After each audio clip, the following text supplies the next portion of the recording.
Hey, it's Aya James. I had a rough idea that defeating Uber Lilith is hard, but I had no idea that it would be this hard. I died over 300 times to be able to comfortably dodge her mechanics and beat her eventually, while you can always use a very specialized build that one-shot parts of Uber Lilith and skip a lot of her mechanics. This video is all about how to dodge her mechanics like a pro sorcerer, so you can beat her no matter what build you are using. This video can also help you practice the fight more efficiently if you are using some one-shot builds or playing as a different class. And let's begin. First, let me emphasize how important it is to get double movement speed stats for the Uber Lilith fight, to be able to quickly run to certain positions or run away from one-shot mechanics, so we can save our teleport and flame shield for when we really need them. We will need one from the boots and one from the amulet. And now let's start getting ourselves into the woods. For phase 1, we will be restricted inside a circle. If we go out of the circle, we will die, so we need to dodge everything inside the circle. The most dangerous mechanic in phase 1 is the waves. We will get one shot whenever we touch it. The hitbox of the wave is also a bit weird. It has slightly larger hitbox on the front that we could easily get one shot, even when we think we should not get hit at all. We can stand behind the black line to stay safe. In short, never run in front of it. The most common wave pattern in phase 1 is a 4-wave spawn, where 2 of them move towards the character with some distance between the 2, and another 2 waves on the side. The 2 side waves can go either the same direction as the middle ones or the opposite direction. There are a few ways to dodge it. The most simple one is to use Flame Shield, but if we have only 1 point in Flame Shield as me, we will need to move towards the wave after we cast Flame Shield. As the invulnerability duration is only 2 seconds, that it is not enough to make us face tank the 2 consecutive waves in the middle. If we stand there or move in the direction as the wave goes, we would likely to get one shot by the second wave. The second way to dodge is to use teleport to go to the back of the second wave in the middle. Standing there would be safe. Try to avoid going to the sides, as the side waves can go reverse directions and one shot us. And the third way, which is the one I recommend to do, is to use an evade opposite to the wave direction and run to the back of the second wave. And as mentioned earlier, we will need 2 movement stats to do this comfortably. 1 movement stat from the boots and 1 from the amulet. But there is a chance that the second wave is spawned outside the circle, and it will be pretty difficult to dodge the whole thing without using Flame Shield. I was struggling with it in my first 100 attempts, until I found a lifesaver, which requires us to do 2 things when the wave mechanic is about to happen. First, always stand at the edge of the circle to bait the wave positions. Second, and more importantly, always look outside the circle and remain looking outside the circle to bait the wave directions. If we look outside the circle 1 second before the wave occurs, the wave will always move outwards, where the back of the second wave is always inside the circle,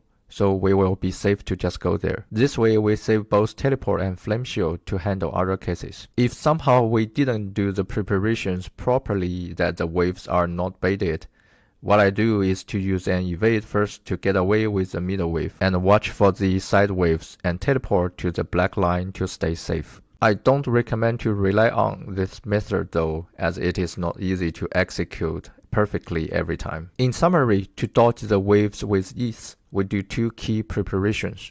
First, stand on the edge of the circle, and second, look outside the circle. Then we can evade to dodge the waves easily. But how do we know when the wave is going to happen, so that we do the preparations? It happens sometimes after Lilith flies to the sky.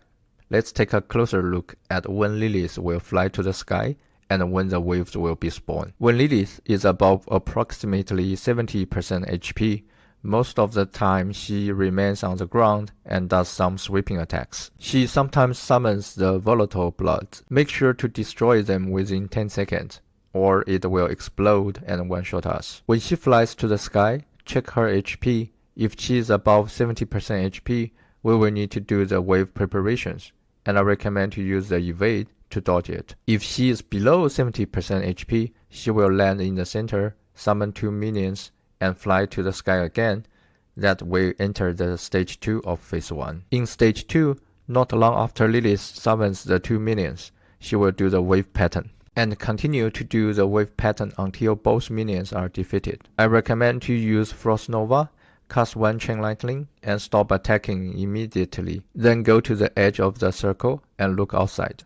Use Teleport to go to the back of the second wave and start attacking the minions again. Let me break down why I am doing this sequence of actions. First, Frost Nova prevents the two minions from throwing hooks so that I won't get hooked to the wave and get one shot. Second, I cast one Chain Lightning because it helps taking them down in the second wave. Third, I need to stop attacking them immediately as I need to bait the wave position and the wave direction. After teleporting, mostly I am safe to attack the minions. Sometimes the first wave has a bit narrower side waves that will hit us. Watch out for the waves and be prepared to move a bit to dodge them. In the second wave, I recommend to use Flame Shield for simplicity, and we can focus on taking down both minions and the 4 volatile bloods afterwards, where each minion will spawn 2 volatile bloods after death. Don't forget to go to the opposite direction against the wave direction to avoid getting one shot by the second middle wave, as I mentioned earlier. If you can't take down both minions before the second wave finishes, don't worry, make sure to stop attacking and do the wave preparation. When the third wave happens, use Teleport or Evade to get to the back of the second wave and start attacking after. We can repeat this process until both minions are taken down. I used to be struggling with this stage because I want to take down the minions as soon as possible, that I use Flame Shield in the first wave. But I need to stop attacking to do the wave preparations that I could easily fail to take down the volatile bloods in time. If I stop attacking in the first wave, but attack in the second wave through Flame Shield, I had enough time to take down the minions and avoid the third wave. And I had plenty of time to take down the 4 volatile bloods, since there is no wave after. After taking down the minions and dodge the waves, we come to the third stage of phase 1. In stage 3, Uber Lilith is going to do the same things as stage 1, but at a faster pace, switching between the mechanics. For example, she will fly to the sky and do the waves a lot more often, and we can practice the 2 wave preparations a lot. I also recommend to stand between Uber Lilith and the circle while attacking her, that when she does the wide front wave, I can just evade towards her without worrying about getting outside of the circle. If Uber Lilith stands between me and the circle, my evade will go outside of the circle, that usually I don't have enough time to find a better direction to evade and get one shot. In addition, we can always use Teleport or Flame Shield, as we usually don't need them at this stage. For damage, I recommend to keep her HP slightly above 40% before staggering her. Then stagger her and use the ultimate if necessary to finish her off and skip the last stage of phase 1. If your damage is not enough to finish her in the stagger phase, it is fine that we will come to the last stage of phase 1. When her HP drops below approximately 40%, she will fly to the sky, land in the center, and summon 3 minions and fly to the sky again. Then she will land at the center of a black circle and summon 3 waves in a triangle shape. And she will repeat this until all 3 minions are defeated. The 3 minions are less of a threat than the 2 minions because they cannot hook or crowd control us. I recommend to use Frost Nova and Flame Shield to take them down. Then do wave preparations and dodge through evade or teleport. Then Uber Lilith will do what she does in stage 3, and we can put her HP to 0 at our pace. Now let's move on to the more fun part, phase 2. There are 3 key mechanics in phase 2.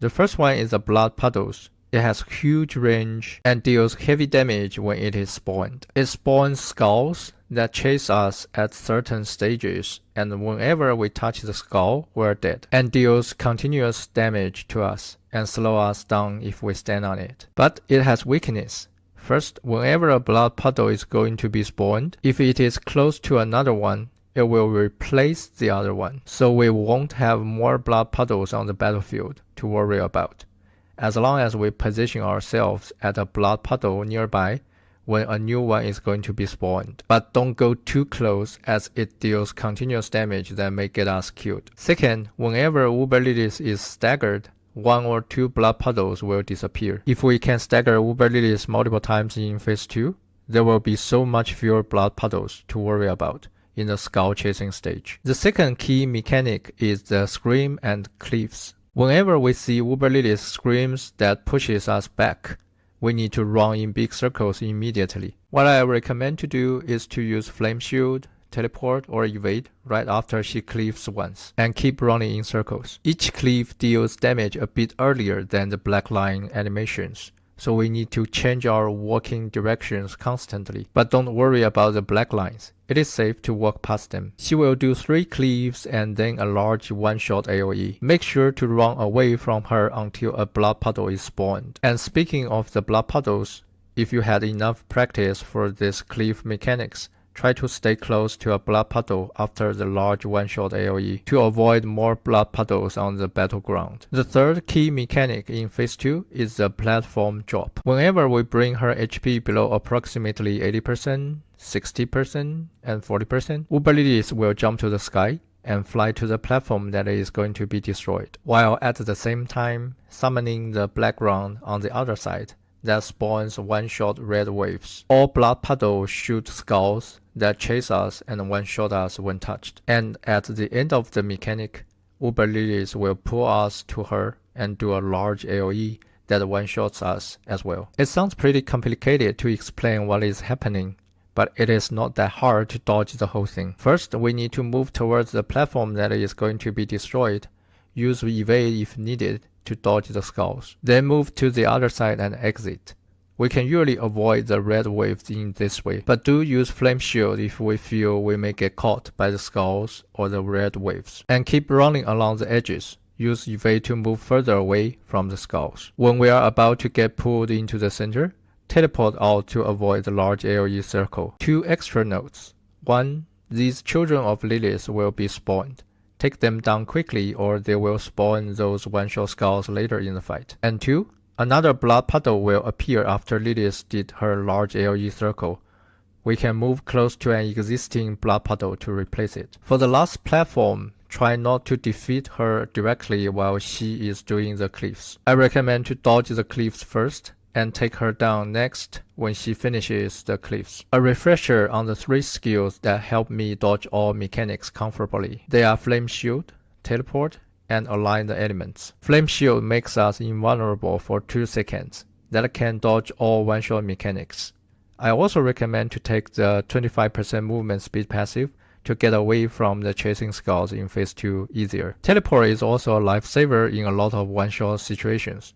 I put 4 ranks to reduce its cooldowns for better maneuverability. I would not suggest getting the passives because except the very beginning of the fight, we don't expect to take damage within 3 seconds after using teleport. I suggest putting the 2 extra points to align the elements to get 3 ranks. It is essential for reducing the blood puddle damage from Phase 2 to avoid getting one-shot. Uber Lilith is a very challenging boss, and defeating her gave me a deep sense of accomplishment that few bosses did. It took me around 22 hours to prepare, farm, practice, iterate, and finally beat her. Gonna be honest, I had thoughts of giving up a few times along the way, as getting one shot without knowing how to dodge is super frustrating. But I'm really glad I stayed and eventually figured out ways to beat the mechanics, which was also a lot of fun. Uber Lilith does have some problems. The difficulty spike from her is unexpected if we look at other bosses in the game, and quite hard to overcome. I hope the new bosses in Season 2 would have a more gradual increase in difficulty. I would say even with the knowledge, defeating Uber Lilith still requires lots of practice. I put another successful run with a few more examples to dodge her mechanics. In this run, I didn't take any Elixir and swapped my boots to trade DPS for further evade and stagger. I hope you have fun practicing the fight and eventually beat Uber Lilith with ease in your favorite build. If you liked the video, please consider sharing and subscribing for more Diablo 4 sorcerer builds and boss mechanics breakdown. Thank you for watching and see you next time.